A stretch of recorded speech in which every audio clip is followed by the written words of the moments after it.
On veut calculer ici le volume de ce cône de révolution.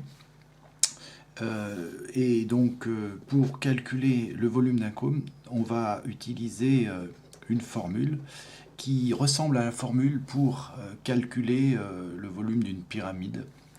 En fait, on va faire l'aire de la base multiplié par la hauteur du cône et on divise le tout par 3.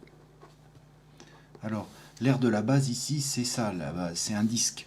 Donc c'est l'aire du disque qui représente la base. Multiplié par la hauteur ici, elle s'appelle AB.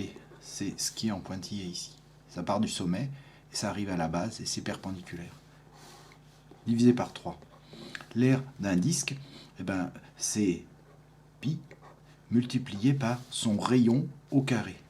Donc ici le rayon c'est BC, donc BC au carré, fois AB, le tout divisé par 3.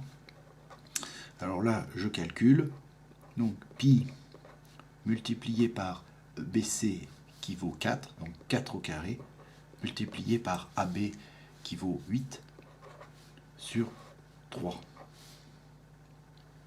Si on remplace pi, on n'a plus la valeur exacte, on va avoir une valeur rapprochée. On va remplacer pi par 3.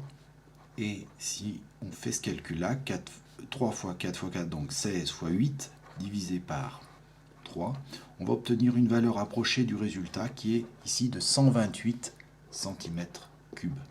Le volume de ce cône de révolution est de 128 cm3.